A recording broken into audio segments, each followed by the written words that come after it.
Ben Affleck is back, baby. He is directing shit again. And Live by Night is his masterpiece of filmmaking. But he should have stayed behind the camera. So, Ben Affleck is not only the actor in this movie, not only the director, but he also writes the film. And this film is based off of the book Live by Night. It's the same title and is written by a guy named Dennis Lehane. And I'm not sure if I'm saying his name right. Again, I have IMDb up, but that is the writer of the novel, and it's an adaptation of the novel into a full-length film, which Ben Affleck co-wrote with the writer of the book. And with that, I cannot compare the movie to the book because I have not read the book, but I'm going to talk about some of the characters in this movie, my thoughts about the film, and just some of the things I would have liked to have seen more of, and some of the things I would have liked to see less of. So let's just get into it. So, Ben Affleck stars alongside Ellie Fanning, Brendan Gleeson, Zoe Saldana, and Chris Cooper. So the film is ultimately about these group of Boston gangsters that basically set up shop in Balmy, Florida during the Prohibition era, and they face up against the Ku Klux Klan. Now, right off the bat, you got a Prohibition era movie. Basically, what this film is if Lawless and The Great Gatsby had a baby, this film would be that baby. So there you go. You got this film written and directed by Ben Affleck, and it's just okay. Now, I know what you guys are probably thinking. Those who are subscribed to me and those that watch my videos, you know I am pretty good with getting content out right when I go see a movie, and when I go see a movie, I go home and I review the film with Ryan, or I go film it by myself if he's not available. Well, with this film, obviously, yes, it came out in January, and, well, I just didn't get a chance to see it in the theaters. So, thank you, 123 Movies. That is where I watched this film, and that is why I am reviewing it in February and not January. But I wanted to get the review out there because this was a film that I wanted to see, that I had high hopes for, and it just didn't really live up to my expectations in everything that I wanted to see with going into this movie. But there were some really cool aspects that I did want to talk about, and kind of make it seem like I'm not shitting all over the movie like a lot of people have done and a lot of critics have done with this film, because apparently it lost a whole lot of money, and I can see why. It is kind of a boring movie that drags on. That is one of the huge flaws of this film.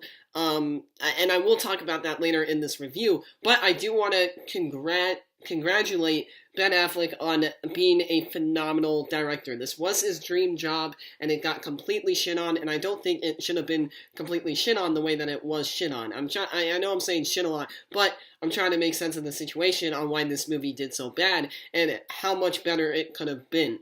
And I think that's a point that I really want to make across this movie, because I don't hate it as much as everybody else, I think, did. I respect this film a lot. I like it. Writing-wise, it could have been a hell of a lot better, but directing-wise, it was phenomenal. It was beautifully shot, and we're going to talk about some of those things in this review. So, basically, guys, Ben Affleck plays as a character named Joe Coughlin, and he basically runs the gang that he's in. That's basically what this film is about. It's seeing the steps that he takes, what he makes his gang do, how they do it, and why they do it. And, well, I gotta say, this movie is like just playing Mafia 3. It is very repetitive, and it's just building up and destroying rackets and getting money and doing things for other people to get out of situations that they don't want to be in. That is what this film is about. And really, the film takes a turn whenever he meets Ellie Fanning's character, and she just turns out to be this huge, she's trying to be a movie star, and then, it just suddenly turns out to be this huge radical, and in the end, she kind of fucks over everything Ben Affleck is trying to do for his gang, and what he's trying to build. He's trying to get casinos out there on this land that these people don't want to be on their land because of certain things that I don't want to give away, and I can't really remember because I saw this movie a few days ago, earlier in the week, and now I'm just reviewing it. I wanted to really think about this film collectively as a writer myself, who just really needs to respect this film for what it is and not hate all over it. And that's one of the points I wanted to get across while talking about this film. Is that the characters in this film are kind of sketchy. Like, sketchy is probably not the best word to use for it, but in terms of that, you don't really care for the character. Some of them you understand why they are doing certain things, and maybe why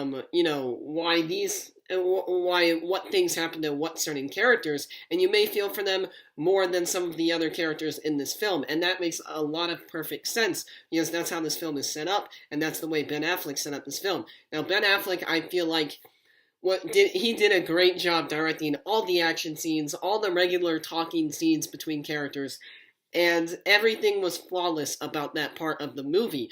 The set design was great. It really captured the 1930s, I believe, is when this film takes place. I could be wrong. Let me know in the comments if I'm right, if it was the 1930s. Otherwise, let me know. He did a great job of that. Everybody looked like they were from the time that they were supposed to be, and everybody acted the way that they were supposed to act in the time that it was set in.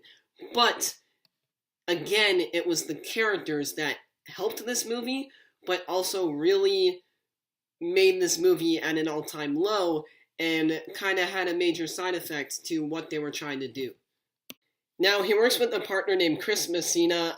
That's not actually his name in the movie, that's his real name. His name in the movie is Dion, but his real name, so Chris Messina's character basically is Ben Affleck's right-hand man, is always there for him, is second in command when it comes down to doing all these heists and things like that. Whether they're robbing a bank or just taking down a racket, it shows that he's there every single time to help him out. And it's only when they meet Chris Cooper's character, who is Ellie Fanning's father in it, that things start to get a little hectic and complicated between business.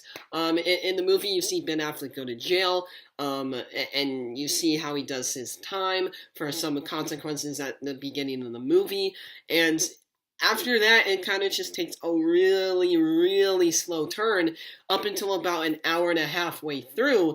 Then the whole last 30 minutes is action, action, action. But before that, it's all just exposition and plot. And I'm totally fine with that. It's just the way the movie did it that kind of made me feel bored and not really care for some of the things that were going on in this movie. Normally in films like this, I wouldn't want to see more action, but with a film like this that is directed by Ben Affleck, I wanted to see more action. I loved Argo. I thought that was really well directed, and everything about that movie was almost perfect, in my opinion. So I would have liked to see more of that side of his directing, more action and more fast-paced that the trailer made it out to be. Trailers these days are extremely misleading, and now I can't trust them. I go in with high expectations like I did with this film, and then it turns out to be half and half of what I expected it to be. So I would have liked to see a lot more action, a lot more violence. I thought that would have been cool. I think it really would have helped the development of these characters because the writing was not all that flawed, and maybe it followed the book. I'm not sure because I haven't read it, but maybe it was trying to be more true to the book, and that's why Ben Affleck maybe lowered it down on the whole dialogue tone and the characters and all of that, and maybe just focused more on the set pieces and the action, but had less of that as well. So basically what I'm trying to say is this movie had less of what I had expected and less of what I think a lot of people expected going into this film. And that's really what I want to talk about with you guys in this review, and I feel like I've done that. There's not much else I should say. I've talked about the story without giving away anything because this, again, is a spoiler-free review. Excuse me, Ryan has not seen this movie. I know he didn't want to. He wanted nothing to do with it, but I wanted to see it, and I'm glad I finally got the chance to see it. It just took me a while to go through it, and I had to pause and come back an hour later and watch it. So it wasn't a film that kept me invested the way I thought it would. I just thought it was very misleading, and there could have been a lot more leading up to the conclusion, even though everything wraps up perfectly. Everything does wrap up perfectly, and you feel for Ben Affleck's character, at least, and some of the other ones, like Zoe Saldana, but in the end, there's only a couple characters that you feel comfortable with, enough to maybe cry about, and then the rest are kind of just there for plot and execution. So that's really my only problem with the film. Again, it's half and half, so not really sure sure what to make of this film, but I am going to rate it now. So, in the end, you guys, I am going to give this film a moderate. I feel like that is the best way I can describe this movie. It's our third lowest on the scale, but you know what?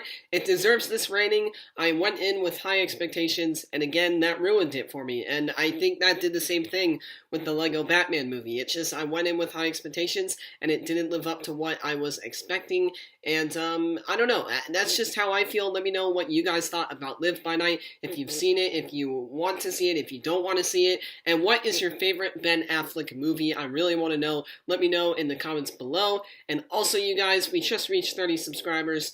Thank you so much. I know that's little to nothing. It's more like 0. But to me, you guys, that means the world, and the fact that people are watching my videos and actually click subscribe, that means you want to see more, and that makes me know that you care. So, again, 30 subscribers, I can't thank you guys enough. I really wanted to hit 30, and that felt really cool, because I know this is a small channel, but I love making content for you guys, and I want to keep doing it, so there you go. You guys are going to keep seeing a lot more of me. I hope I keep seeing a lot more of you, so just hit that like button, hit that subscribe, and comment down below what I asked earlier. Thank you guys for watching. My name is Nick. I will have a review for A Cure for Wellness tomorrow, Fist Fight, and The Great Wall within the next few days, but A Cure for Wellness will be tomorrow for sure. So be looking out for those 3 upcoming film reviews, and thank you guys for watching. This is my review over the film Live by Night, and again, let me know in the comments below what your favorite Ben Affleck movie is. Have a good night, guys, and I will see you in the next video.